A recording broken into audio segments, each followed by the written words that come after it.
10 the last phase independence and partition of India 1942 to 1947। तो ये time period है और इसी को हम लोग डिस्कस करेंगे। 1942 से 47 के बीच में हमारे कंट्री में क्या हो रहा था। लोगों को मालूम है कि क्रिप्स मिशन इससे पहले उन लोगों ने भेजा था जो कि बहुत बुरी तरह से फेल हुआ था, है ना। और उसके बाद फिर इन लोगों ने, ब्रिटिश लोगों ने क्या भेजा रे, कैबिनेट मिशन प्लान भेजा। उसके बारे में अभी पढ़ते हैं हम लोग। क्या कारण था, what was the causes of sending the cabinet mission. तो पहला चीज़ कि वॉर ख़त्म हो चुका था, 1945 आ चुका है ना। और हुआ ये है कि इंग्लैंड जो है बहुत कमज़ोर हो गया है। और होता क्या है कि उस टाइम इंग्लैंड में एक सत्ता चेंज होता है, जैसे वहाँ पर आ जाता है एक नया पार्टी का रूल जिसको बोलते हैं द लेबर पार्टी, जो कि ठीक है, जो बहुत ही सिंपैथेटिक था। किस लिए? इंडिया को सेल्फ गवर्नमेंट देने के लिए। ठीक, भूलना नहीं है कि हम लोग पढ़ क्या रहे हैं, causes of sending the cabinet missions. दूसरा वजह ये था कि ये कैबिनेट मिशन इसलिए भेजा जा रहा था कि इंडियन लीडर्स लोगों से बात किया जा सके on the question of transfer of power. कौन किसको पावर दे रहा था? अरे इंडिया का भाग दौड़ ब्रिटिश लोग किसको देना चाहते थे? इंडियंस को ही देना चाहते थे। तो ये ट्रांसफ़र ऑफ पावर कैसे होगा, इसीलिए वो लीडर से बात करने के लिए आ रहे थे, कैबिनेट के जो मिनिस्टर्स थे वहाँ के। और सेकेंड वर्ल्ड वॉर जो था ना, वो ब्रिटिश को हर मामले में शैटर्ड कर चुका था। और अब ब्रिटिशर्स जो थे इतने पावरफुल नहीं रहे थे। अब यूएसए और सोवियत यूनियन यानी रसिया अब वर्ल्ड पावर बन चुका था।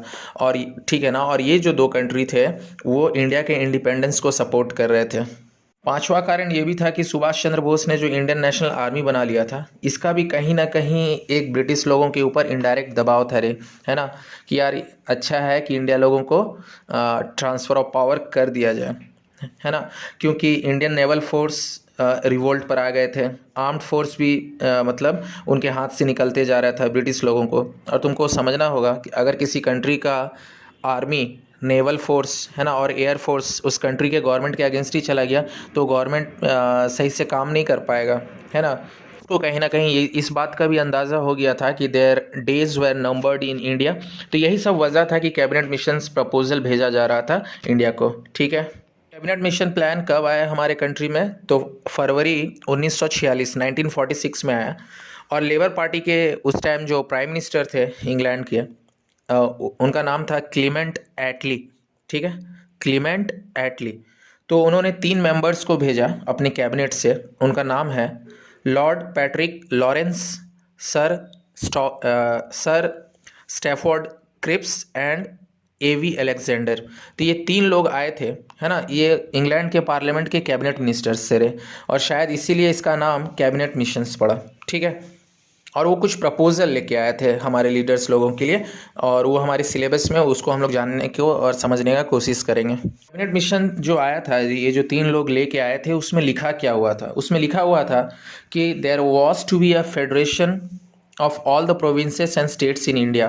देखो, फेडरेशन का मतलब होता है ना, the power will be divided between the states and the centre. तो एक फेडरेशन होगा, है ना, जिसमें पावर को डिवाइड किया जाएगा। इसका बात कैबिनेट मिशन कर रहा था।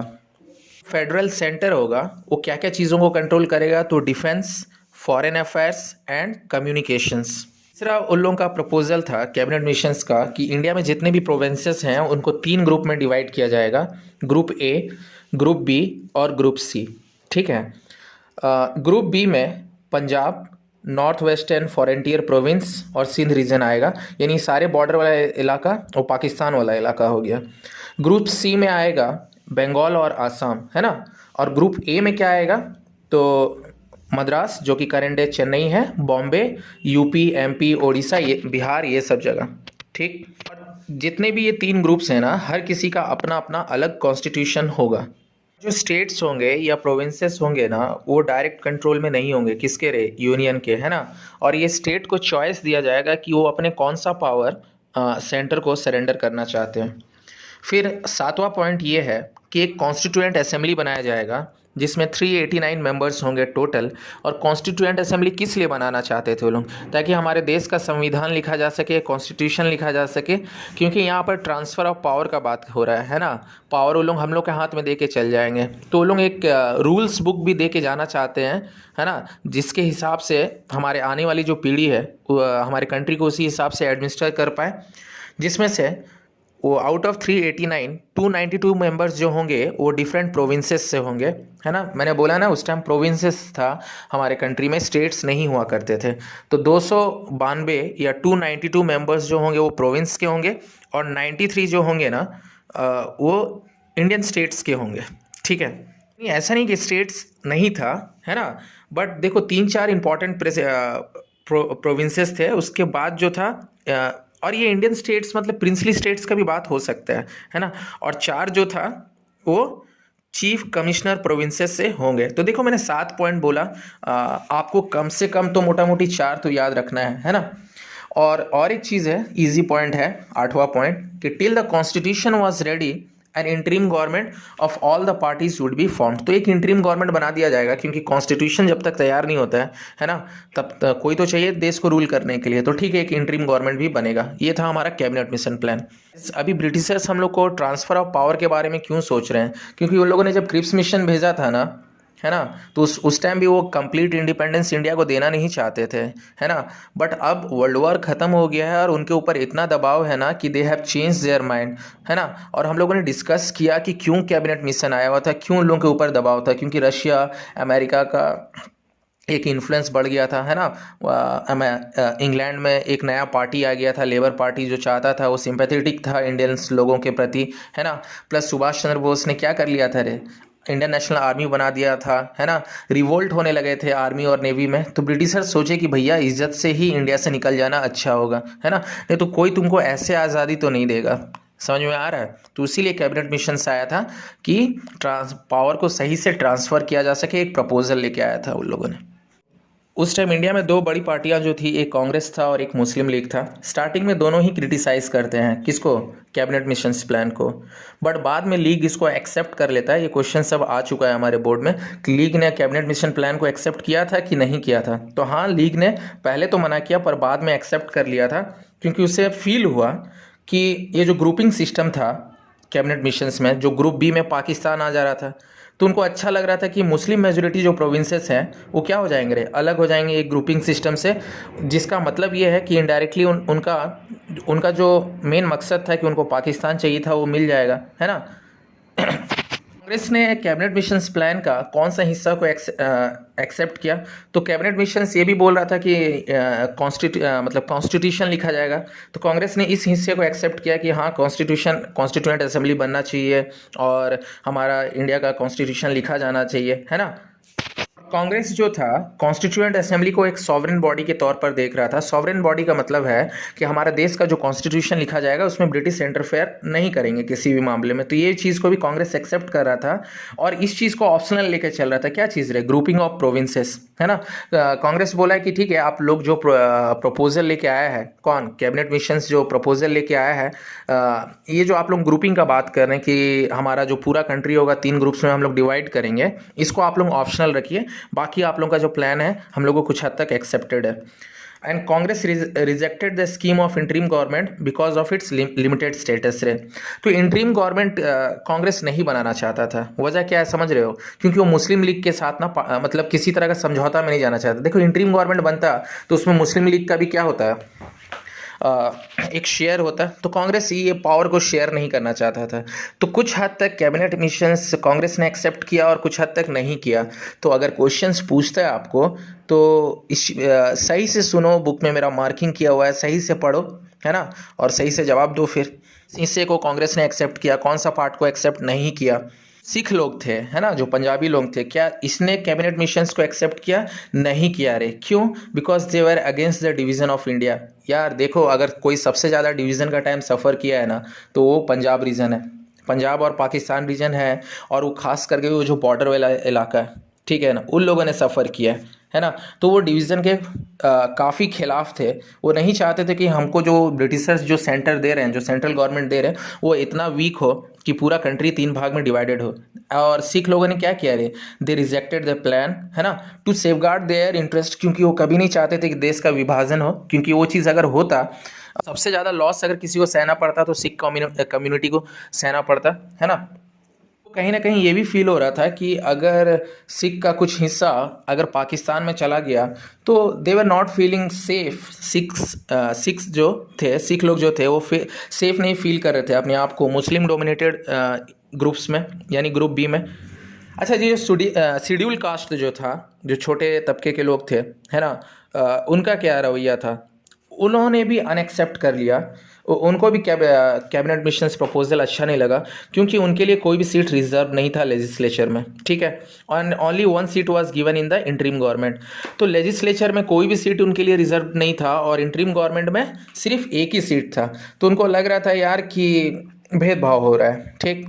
हिंदू महासभा बोल के भी एक पार्टी था, उसने भी रिजेक्ट कर दिया था कैबिनेट मिशन प्रपोजल को, क्योंकि वो चाहता था, it accepted the principle of Pakistan, क्योंकि वो चाहता था कि पाकिस्तान बने। कॉन्स्टिट्यूएंट असेंबली बनाने के लिए इलेक्शंस लड़े गए, है ना, क्योंकि कॉन्स्टिट्यूएंट असेंबली कौन सा था रे? वो बॉडी था जो हमारे देश के लिए कॉन्स्टिट्यूशन लिखता, है ना। और इसमें क्या होता है ना कि कांग्रेस आउट ऑफ 292 201 सीट जीत जाता है रे, है ना। और मुस्लिम लीग कितना जीतता है? सिर्फ 73 सीट्स। कॉन्स्टिट्यूशन लिखने के लिए ये वाला इलेक्शंस लड़ा जा रहा था। कॉन्स्टिट्यूशन जब होगा तभी तो फिर इलेक्शंस होगा, नेता आएंगे और फिर उस हिसाब से देश को चलाएंगे। तो पहले तो कॉन्स्टिट्यूशन बनाना जरूरी था। मुस्लिम लीग जो था ना, जब इसमें हार जाता है, जस्ट इट ओन 73 सीट्स, तो उसने क्या किया ना कि इस चीज़ को रिजेक्ट कर दिया है। वो जो असेंबली का जो मीटिंग होने लगा आफ्टर वोट, तो उसमें उन लोगों ने बोला कि हम लोग नहीं जाएगा, क्योंकि दे वर डिमांडिंग 2 कॉन्स्टिट्यूएंट असेंबली। अच्छा, उनको 2 कॉन्स्टिट्यूएंट असेंबली क्यों चाहिए था? क्योंकि वो चाहते थे कि इंडिया अपना कॉन्स्टिट्यूशन खुद लिखे और पाकिस्तान अपना कॉन्स्टिट्यूशन खुद लिखे रहे। समझ में आया? इसलिए जिन्ना इंटरिम गवर्नमेंट बनाना तो चाहते थे, but without the help of the Congress, है ना, क्योंकि कोई पावर शेयर नहीं करना चाहता था, ना ही इधर से कांग्रेस की तरफ से और ना ही उधर से मुस्लिम लीग की तरफ से। को अपना डोमिनेंस चाहिए था। कांग्रेस ने 201 सीट जीता था आउट ऑफ 292। तो पंडित जवाहरलाल नेहरू को वाइसरॉय इनवाइट करते हैं और इंटरिम गवर्नमेंट बनाने के लिए बोलते हैं, ठीक है। अब मोहम्मद अली जिन्ना को ये बात बहुत बुरा लगता है कि यार हम लोग को तुम लोग कैसे साइड कर सकते हैं, जबकि वो बंदा वोटिंग्स में हार चुका है। और वो क्या करता है ना, डायरेक्ट एक्शंस बोल के एक मूवमेंट शुरू कर देता है। डायरेक्ट एक्शंस में होता क्या है, जो मुस्लिम लीग होता है ना, एक डेट फिक्स करता है अगस्त 16, 1946, है ना। और यहाँ पर ना गैदरिंग करवाता है उन लोग। और इस गैदरिंग में क्या होता है ना कि बहुत ज़्यादा क्लैशेस हो जाते हैं, रायोट्स होते हैं, खास करके कलकत्ता वाले रीजन में स्टैबिंग हो रहा है, किलिंग हो रहा है, लूटिंग हो रहा है, क्रिमिनल असॉल्ट हो रहा है। More than 5,000 lives were lost, 15,000 persons were injured and 1 lakhs people were homeless। तो सोचो कि कितना बड़ा दंगा फसाद इन लोगों ने करवा दिया, है ना। और हाँ, मुस्लिम लीग ठीक है, कांग्रेस के साथ तो कॉम्प्रोमाइज़ पर उतर ही नहीं रहे थे मोहम्मद अली जिन्ना, है ना। तो उन्होंने क्या किया ना कि वो जो डायरेक्ट एक्शंस डे घोषित किया कब, अगस्त 16, 1946 को, तो वहाँ पर भीड़ जुटा होगा और वो ठीक है, और पूरा भड़काऊँ भाषण दिया उन्होंने। और हुआ क्या कि माहौल ख़राब हुआ देश का, और ख़राब हुआ तो खास करके कलकत्ता में ये सब राइट्स वगैरह हुआ, और बहुत लोगों को मैंने जैसे बताया कि कितने लोग मरे, कितने लोग बेघर हुए, है ना।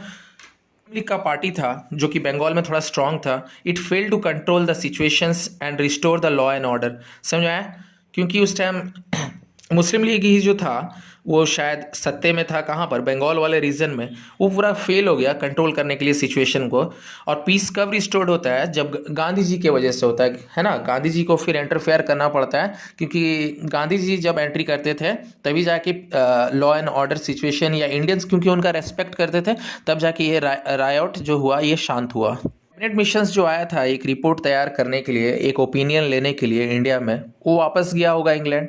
और ठीक 6 महीना बाद या 1 साल बाद आप बोल सकते हो, 1947 में जून 3 को माउंटबेटन प्लान आता है ना। और वो कहाँ आता है रे? इंडिया में आता है। समझ में आया? जो भी आ रहा है ना, कैबिनेट मिशंस आया तो उसने एक रिपोर्ट तैयार किया और वो लेके गए कहाँ पर? इंग्लैंड लेके गए कि देखिए लीडर्स राज़ी हैं, काफ़ी हद तक इन लोगों ने मान लिया, क्योंकि जो 2 बड़ा पार्टी था वो कुछ हद तक एक्सेप्ट कर लिया था किसको? कैबिनेट मिशंस प्लान को, है ना, कुछ हद तक, है ना। जैसे कांग्रेस भी काफ़ी हद तक समर्थन दे रहा था और मुस्लिम लीग भी। तो बाकी जो छोटे मोटे पार्टी हैं, चाहे वो हिंदू महासभा हो या सिख कम्युनिटी हो या शेड्यूल कास्ट हो, ये राज़ी नहीं भी हैं तो फ़र्क नहीं पड़ता। माउंटबेटन अपना प्लान लेके आते हैं, है ना, कब आते हैं वो? जून 3 1947। तो उसमें क्या लिखा हुआ था, है ना, वो जो प्लान लेके आए वो, उसमें क्या लिखा हुआ था कि the country would be divided into two dominion, India and Pakistan. सही है। अच्छा, ये जो राइट्स वगैरह जो हुआ हमारे कंट्री में, है ना, ये डायरेक्ट एक्शन स्टे जो मोहम्मद अली जिन्ना ने किया, फिर गांधी जी को इंटरफेयर करना पड़ा लॉ एंड ऑर्डर को, फिर वो लोगों को रिक्वेस्ट किए और सब चीज़ थमा। ये किस लिए करवा रहे थे मोहम्मद अली जिन्ना? कहीं ना कहीं उनको पाकिस्तान चाहिए था, है ना, क्योंकि उनको लगता था कि मुस्लिम्स का इंटरेस्ट कांग्रेस में, तो उनको मतलब वो कांग्रेस के साथ पावर शेयर नहीं करना चाहते थे, है ना। तो ये सब रिपोर्ट तो लेके गए होंगे कैबिनेट मिशंस वाले, कहाँ पर? इंग्लैंड। तो माउंटबेटन जब आए ना, तो उन्होंने अपने प्रपोजल में लिखा, क्या लिखा होगा? कॉमन सेंस है कि the country would be divided into two dominion, India and Pakistan. सही है कि हमारे कंट्री को दो भाग में डिवाइड कर दिया जाएगा, इंडिया एंड पाकिस्तान, है ना, ताकि किसी तरह का झमेला ही नहीं रहे। और जो बॉर्डर इलाके के लोग हैं, खास करके नॉर्थ वेस्ट फ्रंटियर प्रोविंस, यानी वो हिस्सा, वो बॉर्डर जो पाकिस्तान के साथ इंडिया शेयर करता है, वहाँ के जो लोग होंगे वो, उनको एक चॉइस दिया जाएगा कि आप इंडिया के साथ रहना चाहते हो या पाकिस्तान के साथ रहना चाहते हो। ठीक है, ये भी इनके प्रोविजंस या प्रपोजल्स में लिखा हुआ था। किसमें? माउंटबेटन प्लान में, है ना। And the province of Assam, Bengal and Punjab were also to be divided, है ना, क्योंकि एक चीज़ समझना होगा ना कि this were Muslim majority area रहे, आसाम, बंगाल और कुछ हद तक Punjab. You have to understand कि पाकिस्तान का सबसे बड़ा स्टेट जो है वो पंजाब ही है। तो पंजाब हम लोग सोचते हैं कि it is a region of Sikh people, ऐसा नहीं है रे, है ना। वहाँ पर मुस्लिम मेजोरिटी एरिया भी बहुत ज़्यादा था, है ना। Greater part of Punjab is in Pakistan, है ना। ओके, इसको ऑप्शन दिया जाएगा किस टाइप का? प्रिंसली स्टेट का बात कर रहा है ना, जैसे कि हैदराबाद हो गया, कुछ हद तक कश्मीर हो गया, कि आप किसके साथ जाना चाहते हो। आप इंडिया के साथ रहना चाहते हो तो इंडिया के साथ रह सकते हो, पाकिस्तान के साथ रहना चाहते हो तो पाकिस्तान के साथ रह सकते हो। और पांचवा पॉइंट जो माउंटबेटन प्लान में लिखा हुआ था कि जो ये ट्रांसफर ऑफ पावर होगा वो किस दिन होगा? अगस्त 15 1947 के दिन। ठीक, ओके। कांग्रेस ने क्यों माउंटबेटन प्लान को एक्सेप्ट कर लिया रे? मजबूरी, है ना, क्योंकि लार्ज स्केल वायलेंस हो रहा था, कम्युनल राइट्स हो रहा था पूरे कंट्री में, खास करके बंगाल, यूपी, है ना, ये सब रीजन में। तो कोई ऑल्टरनेटिव कांग्रेस के पास नहीं बचा हुआ था। वो लोग बोले कि यार it's better to divide the country, है ना। और जब इंटरिम गवर्नमेंट बना था, है ना, तो कांग्रेस को एक बहुत बीटर एक्सपीरियंस हुआ था मुस्लिम लीग के साथ काम करने में, और उनको कहीं ना कहीं अंदाज़ा हो गया था कि इनके साथ अगर हम लोग जॉइंटली काम करें और गवर्नमेंट बनाएं तो आगे ये फ्यूटाइल ही होगा, है ना, वेस्ट ही होगा। और कांग्रेस कहीं ना कहीं ऐसा यूनियन गवर्नमेंट नहीं बनाना चाहता था या सेंट्रल गवर्नमेंट नहीं बनाना चाहता था जो सेंटर में वीक हो, क्योंकि जब एक ऐसा फेडरेशन नहीं बनाना चाहिए जो सेंटर में वीक हो, क्योंकि मुस्लिम लीग अपना ओपिनियन रखेगा, कांग्रेस अपना ओपिनियन रखेगा, दोनों में क्लैशेस होंगे तो सेंट्रल गवर्नमेंट तो वीक होगा। तो इससे अच्छा भैया कि पार्टीशन कर देते हैं, है ना। और कहीं ना कहीं अगर पार्टीशन डिले होता है ना तो ब्रिटिश रूल फर्दर कंटिन्यू होता। समझ में आ रहा है इंडिया में क्यों? क्योंकि देखो एक चीज़ समझने वाला बात है, ब्रिटिश बोलता है कि ठीक है आप लोग पहले डिसाइड कर लीजिए कि इंडिया पाकिस्तान डिवाइड होना है कि नहीं होना है, और जब तक आप लोग डिसाइड नहीं कर पा रहे हो तब तक हम लोग अपना रूल को कंटिन्यू करते हैं इंडिया में। तो कांग्रेस बहुत मजबूर हो गया था रे, है ना। तो किसी का इल्ज़ाम लगाना कि इसने देश को डिवाइड कर दिया, उसने देश को डिवाइड कर दिया, उस टाइम सिचुएशन ऐसा था ना कि कांग्रेस भी मजबूर था। ठीक, लीडर्स को कहीं ना कहीं ये चीज़ भी समझ में आ गया था कि अगर पार्टीशंस को डिले किया गया तो पूरा कंट्री में सिविल वॉर हो जाएगा रे, लोग आपस में ही मारपीट करना शुरू कर देंगे और कट मर के मर जाएंगे। तुम देखा होगा जब डायरेक्ट एक्शंस मोहम्मद अली जिन्ना ने भी किया तो पढ़े ना अभी हम लोग कि 5,000 लाइफ लॉस्ट हुआ, 15,000 लोग मरे, है ना। तो पार्टीशंस अगर नहीं होता तो पता नहीं आगे चल के और कितने लोग मरते हैं। और अब माउंटबेटन ने क्या किया, इस प्रपोजल को, ये प्लान को, है ना, इंडियंस लीडर्स लोगों के साथ डिस्कस करने के बाद इंग्लैंड में एक रिपोर्ट तैयार करके भेजे होंगे, और उसके बेसिस पर हम लोग का लास्ट और फाइनल इंडियन इंडिपेंडेंस एक्ट बना 1947। नाम से ही पता चल रहा है यार कि इंडियन इंडिपेंडेंस एक्ट, यानी इसमें क्या चीज़ का बात होगा? इंडिया को आज़ादी देने का बात होगा, है ना। तो इंडिया इंडिपेंडेंस एक्ट में लिखा क्या हुआ था कि 2 इंडिपेंडेंट डोमिनियन बनाए जाएंगे, एक इंडिया और एक पाकिस्तान। कब बनाया जाएगा? अगस्त 15 1947 को। ठीक है, यानी डेट भी इन लोगों ने ये कर दिया कि इस डेट को आप लोगों को भैया हम लोग आज़ाद कर देंगे। ठीक है, और पाकिस्तान के हाथ में कौन कौन से एरिया जाएगा? सिंध, बालूचिस्तान, है ना, नॉर्थ वेस्टर्न फ्रंटियर प्रोविंस और वेस्ट पंजाब और east Bengal. East Bengal is currently Bangladesh, है ना। और बाकी रेस्ट ऑफ इंडिया में रहेगा। दूसरा पॉइंट था इंडियन इंडिपेंडेंस एक्ट का कि the British government will have no control over the affairs of either of the dominion after August 15 1947। यानी ना ही वो पाकिस्तान के मैटर में बोलेंगे और ना ही वो इंडिया के मैटर में बोलेंगे, किसी भी तरह का एडमिनिस्ट्रेशन में वो दखल अंदाजी नहीं करेंगे, वो कंप्लीट छोड़ के जाने वाले थे यहाँ से। तीसरा पॉइंट इंडियन इंडिपेंडेंस एक्ट का ये था कि the office of the viceroy was to end, है ना। और एक चीज़ ख्याल रखना है हम लोग को कि लॉर्ड माउंटबेटन जो थे वो आखिरी वाइसरॉय थे हमारे कंट्री के, है ना। तो ये ऑफिस को अब क्या किया जा रहा था रे, खत्म किया जा रहा था, और उनके जगह रिप्लेस किसको किया जा रहा था रे, governor general for each dominion, ठीक है ना। तो वाइसरॉय फिर से खत्म हुआ और गवर्नर जनरल फिर से आ गया दोनों डोमिनियन के लिए। याद करो 1840 और 1857 का लड़ाई में गवर्नर जनरल का पोस्ट को रिप्लेस करके वाइसरॉय का पोस्ट बना था। अभी जब हम लोग को आज़ादी मिल रहा है तो यही चीज़ उल्टा हो गया, यानी वाइसरॉय का पोस्ट खत्म हो रहा है और गवर्नर जनरल का पोस्ट फिर से आ जा रहा है। समझ में आया। कॉन्स्टिट्यूएंट असेंबली होगा अब, जब सिंस दो कंट्री का बात हो रहा है इंडिया और पाकिस्तान का, तो अलग अलग कॉन्स्टिट्यूएंट असेंबली बनाए जाएंगे और दोनों अलग अलग कॉन्स्टिट्यूशन अपने देश के लिए लिखेंगे, है ना। स्टेट्स होंगे ना, उनको एक चॉइस दिया कि तुम आप एदर ऑफ द डोमिनियन को ज्वाइन कर सकते हो, आप इंडिया को ज्वाइन करना चाहते हो कर सकते हो, आप पाकिस्तान को ज्वाइन करना चाहते हो कर सकते हो। यहाँ पर मैं एक चीज़ आउट ऑफ कॉन्टेक्स्ट बात करना चाहूँगा। कश्मीर ना ही इंडिया के साथ जाना चाहता था ना ही पाकिस्तान के साथ जाना चाहता था, ठीक है। तो कश्मीर का इश्यूज़ हम लोग बहुत सारा सुनते हैं, अब बिना समझे हम लोग एक ओपिनियन रख देते हैं, क्योंकि तुम लोग अभी स्टिल ये मतलब ये पॉलिटिक्स के बारे में टोटल जानता नहीं है, राइट। तो ऑथेंटिक सोर्स से जब बड़े हो गए धीरे धीरे, तो इसके बारे में पढ़ना ज़रूर, थोड़ा सा इसके बारे में जानकारी इकट्ठा करने की कोशिश करना। कश्मीर हम बोले ना किसी के साथ जाना नहीं चाहता था, फिर वो लास्ट में इंडिया के साथ आया तो वो कुछ कंडीशंस के वजह से आया, ठीक है। पांचवा पॉइंट ये है कि the office of secretary of state for India was to be abolished, यानी ये जो पोस्ट था सेक्रेटरी ऑफ स्टेट का उसे एबलिश कर दिया जाएगा, ठीक है। हम लोग अपने पहले प्राइम मिनिस्टर का कंट्रीब्यूशन देख लेते हैं, पंडित जवाहरलाल नेहरू, है ना। तो ये कांग्रेस के प्रेसिडेंट बनाए गए थे पंडित जवाहरलाल नेहरू 1929 में। याद करो 1929 में क्या हुआ था, 1928 में लाला लाजपत राय का डेथ, है ना।